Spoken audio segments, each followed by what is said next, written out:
It's Sunday morning, morning after the night before. Wanted to talk about the Carl Frampton bill in Belfast that went down last night on Box Nation and BT Sports.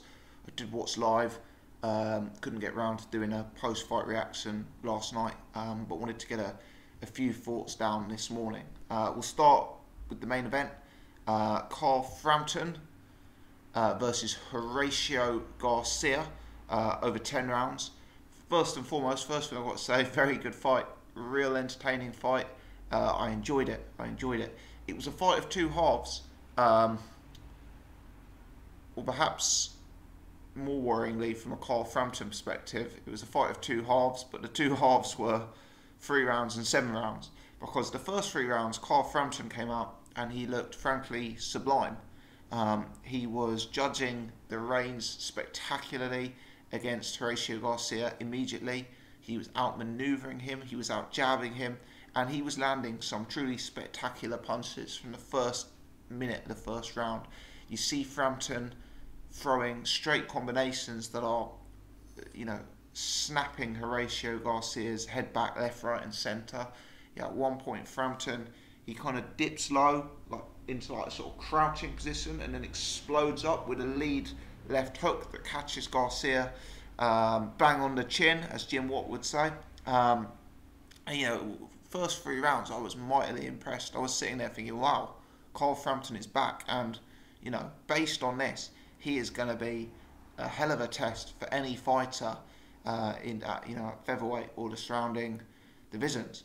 But from the 4th round onwards, Frampton, I think it was a combination, if I'm honest, of Horatio Garcia coming into the fight and Frampton starting to slow ever so slightly. Horatio Garcia, for my money, was a bit of a basic fighter. He was good, solid, a bit basic, but he seemed to get by on strength, toughness, grit, fitness. The guy kept coming. The guy was relentless. From the 4th round onwards, the guy was pouring it on. He didn't give Carl Frampton a lot of room, space, time to manoeuvre and get his work off. And he just looked perhaps the stronger, more imposing guy from the 4th round onwards. Frampton went from looking 10 out of 10 in the first 3 rounds to looking like he was in a 50-50 fight from round 4 onwards. And it was a real tough fight. Frampton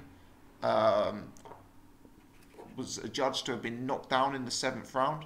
Having seen it back on the playback, he did appear to slip, for my money, rather than a genuine knockdown. But as Carl pointed out himself in the post-fight interview, at the same time as him slipping, a shot was landed by his opponent. Now, for me, the punch that I saw landed by his opponent seemed to be extremely cuffing. But Frampton seemed to suggest in 2 interviews I've seen him with that he was caught with a shot on the way down. So from his perspective, it was a 50-50 call as to whether it was a knockdown or not.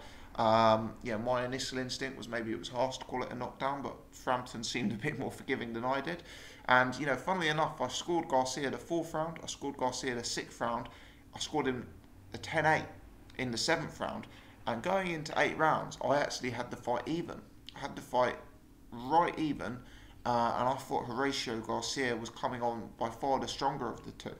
Had this been a 12-round fight, I think it's very possible that on my card, Horatio Garcia may well have been scored the victor. Now, he wouldn't have been scored the victor on the judges' cards, but we'll come on to that in just a second. But I actually scored the fight by Carl Frampton by a single point. I had it even off the 7. I gave them 1 each, 8 and 9, forget which way round. And then I had them going into the 10th and final round completely dead level.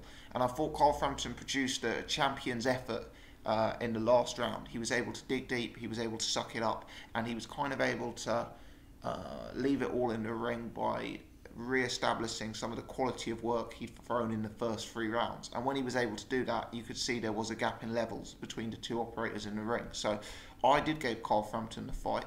I scored it to him, as I say, by a single point. I thought the fight was close. I did think there were certain close rounds. And when we went to the scorecards, I wasn't I thought on balance, Carl Frampton in front of his home crowds when he was the home fighter, I thought on balance he would get the decision, but I wasn't totally certain. I didn't think he'd done enough to be completely comfortable. So I had it exceptionally close. Now, the judges had it very wide. I don't have their scorecards in front of me, but from memory, I believe someone had it, one of the judges had it 98-93. Now, I've got a question on that scorecard.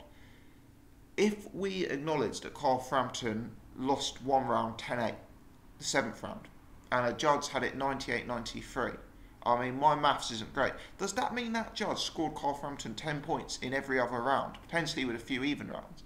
But, over a 10-round fight, if you get knocked down and still score 98 points, I'm presuming that means that judge scored 10 points to Frampton in every single round, other than the round Carl Frampton was knocked down in. And if that was the case, that judge needs to be examined. Because if they are saying that, with the exception of the knockdown round, Garcia didn't do enough to clearly win a single other round in the fight, I think that's a crazy scorecard. That was the worst scorecard of the three. The other two were closer. I still think one of them had Frampton maybe by 4 rounds or 3 rounds, so they had him, a fairly competitive but wide decision to Carl Frampton, and that was just not reflective of what I was seeing in there. And you could see Frank Warren ringside getting riled up. I don't know if it's the end of the 8th round or 9th round, but you could see him on his feet, willing on Carl Frampton, cheering him on. You could see Frank was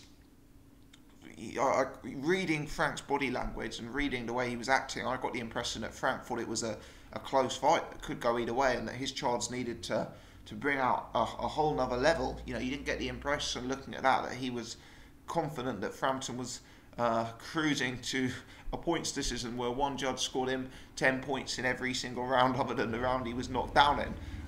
So, for me, a worrying fight for Carl Frampton fans.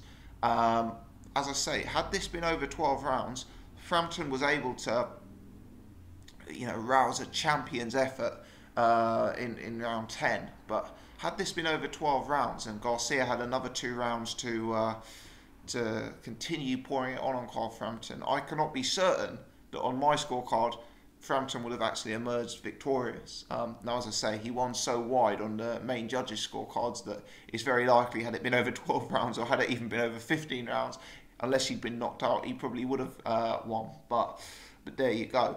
Can this be blamed on ring rust? The commentators last night referred to Frampton's inactivity. Can it be blamed on ring rust? Do you know what? I don't think it can. Because Frampton looked as good as I've ever seen him in the first 3 rounds. That didn't look like a rusty fighter. That didn't look like a fighter who was out of practice. It didn't look like a fighter who'd forgotten what it was like to lace up a pair of gloves. I'm not 100% sure it can be put down to ring rust.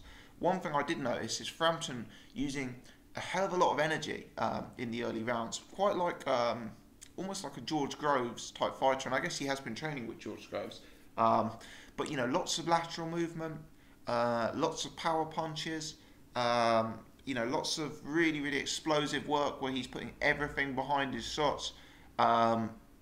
He maybe just expended too much energy in the early rounds against the guy who was the bigger man and the fitter man, or appeared to be the bigger man and the guy with the more natural stamina. The fight had some looks to it that was similar to when Billy Joe Saunders fought Chris Eubank Jr., where in the first half of the fight, Billy Joe Saunders set up a definite lead. Was clearly the superior technician of the two, just like Carl Frampton was able to do in this matchup.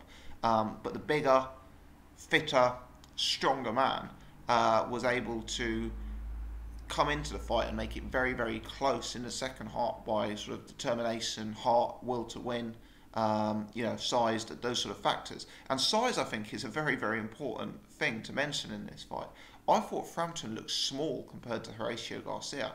And it should be noted, Frampton didn't actually even make the featherweight limit. I believe he weighed 1 pound over, which is a bit of a concern given that he missed weight last time, and is also perhaps a little bit of a concern, you'd have to say,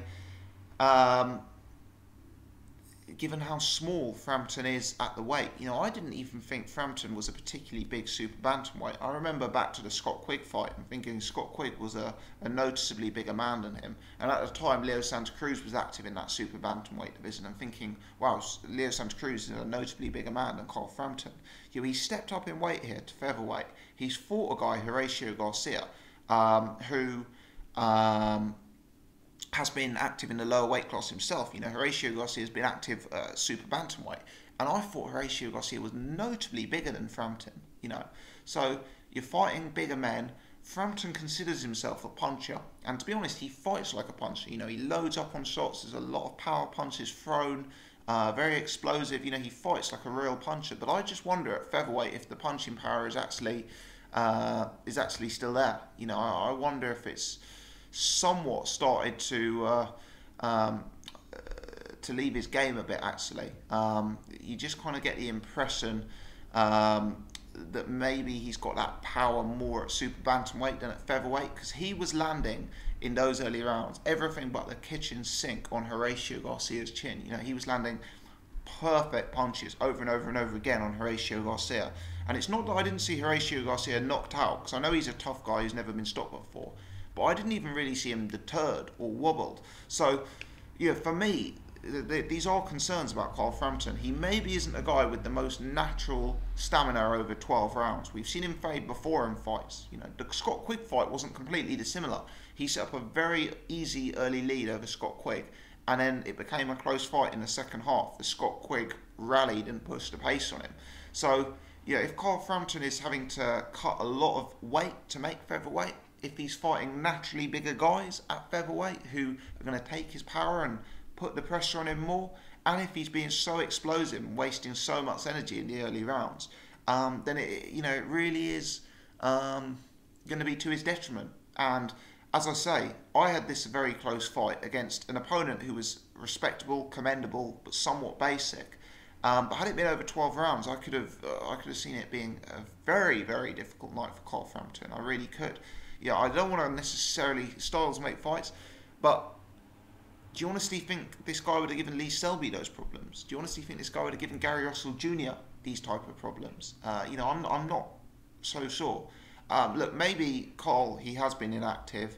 He was facing a big, underrated, tough guy. Maybe he'll improve for the fight. But for me, a number of big questions. Carl Frampton needs to be able to make featherweight comfortably. And if he can't do that, I think that could really spell the autumn of his career. Because he was talking about going up and fighting at super featherweight. Frankly, I think the guy is too small. Frampton is too small to be at his best at featherweight, let alone fighting up at super featherweight. I think he'll be much easier to beat there. So I think he needs to be able to make featherweight. He needs to be able to make it comfortably without it affecting his stamina, and that's a huge concern. He needs to fight fights a bit more mindful that he does have a tendency to gas, or that he does have a tendency to be at his best in the early rounds. So maybe with him winning the first 3 rounds last night so easily, he could have kind of cruised through those rounds a bit more. He could have maybe used his experience, not loaded up with everything, not tried to put on a so much. Maybe he could have, saved a little bit of energy for the second half of the fight where it's getting more competitive. I don't know. But I do have concerns for Carl Frampton, and I actually wonder how much he has left. Off the back of that fight, Frampton's still got stuff to offer, but would you pick him to beat Lee Selby, Gary Russell Jr.? Would you pick him to beat Leo Santa Cruz again up at featherweight? I don't know. I actually now see him as a little bit of an underdog in all of those fights, if I'm honest. He's a very good fighter, but he does have weaknesses, and those weaknesses are now confirmed. There's now established blueprints, and I do think that as he gets a little bit older, those weaknesses are only going to be exacerbated. It's going to be harder for him to make the weight. It's going to be harder for him to fight a good 12 rounds, or in last night's case 10 rounds, at the pace he's going to need to at the elite level, because this is a competitive division. But I will say, it's not all negative. He won. I think he deserved to win. The crowd loved him. He sold out a massive arena. He's obviously still a huge draw. It was a great atmosphere in there. He had some moments in the fight where he looked spectacular. So it's not all bad on Carl Frampton, but I do have some concerns about him in the elite fights, being frank. And speaking of being Frank Warren, last night would have to go down as a bit of a success for Frank Warren, certainly. I think, big sold out arena, lots of good fights. I saw a tweet from Ultratech saying he thought all these fans and all the sold out arena had bought the best out of several fighters, and I think you did see that. So fair play to Frank. There was some odd moments on the bill last night. You had Josh Warrington and Scott Quigg ringside with Sweet Caroline on in the background and Carl Frampton in the ring, and it kind of reminded you of a Matchroom show. But all in all, it was entertaining, lots of good action, and we did see some good performances from a lot of fighters. Let me just talk about some of the other performances on the bill just briefly. Let's talk about Jamie Conlan, who came up short at super flyweight against Conlan Ancajas. Apologies to Mr. Yerwin if I have butchered your surname there on the channel. I thought Ancajas was spectacular. Jamie Conlan's always been someone I've viewed as more like a British European level fighter. I kind of think he's too scrappy, too open, too easy to hit, too lacking in fundamentals, and he was up against a guy who appeared last night to be a real class fighter, a guy with good skills from range, from distance on the outside, but a guy who could then walk you down and give you that work on the inside as well. I was really impressed by what I saw with Ancajas. I don't know how many times he dropped Conlan, multiple times. He had Conlan in all sorts of bother consistently throughout the course of the fight. Conlan showed a lot of heart, a lot of determination, credit to him for that. But he lost in devastating fashion. And you look at Conlan now, 31 years old, he's operating at Superfly, a division where 31 is certainly far from a young man.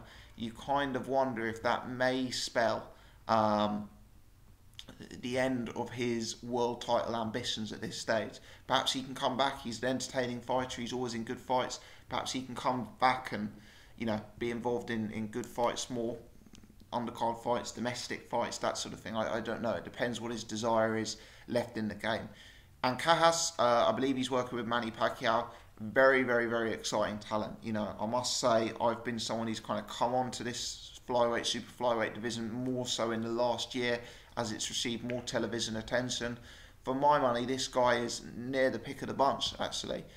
In terms of talent and certain attributes that he appears to possess in the ring. Now, granted, he was displaying them against Jamie Conlan, who, as I've mentioned, is more what I'd consider to be a British, European level fighter, but he showed he was levels above.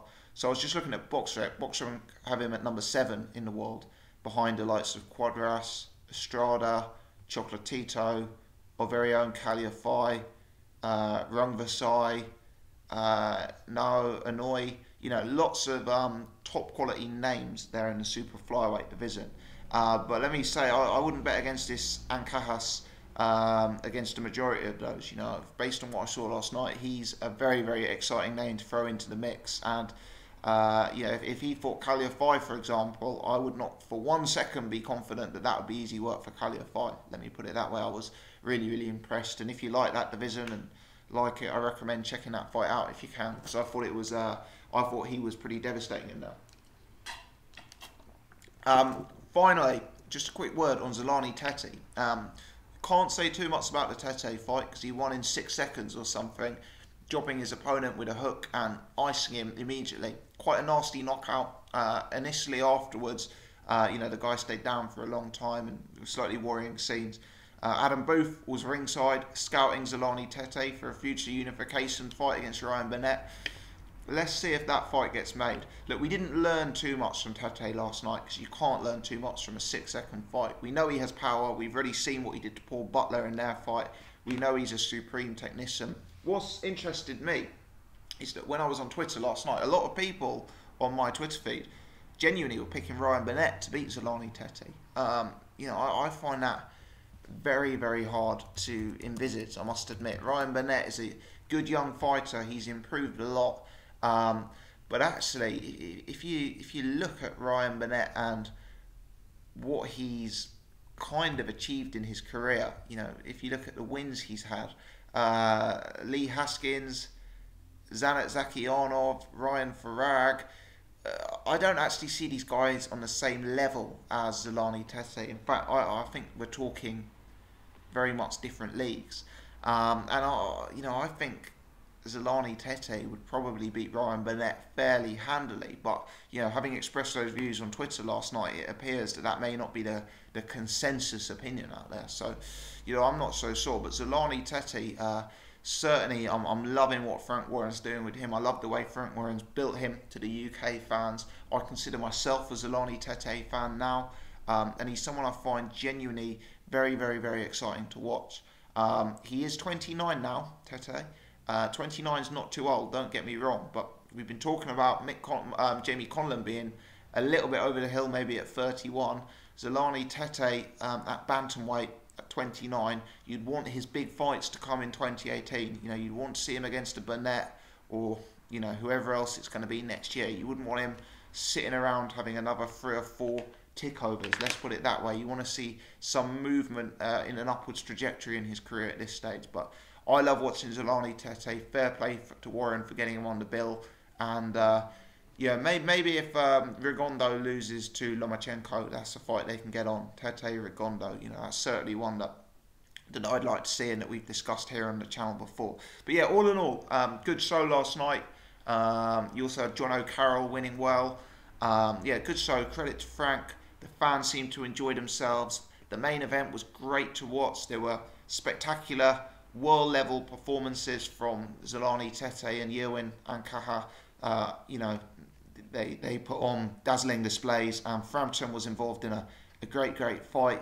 Is Carl Frampton back? Yes, he is. Do I have increased confidence he can beat the elite? Possibly not.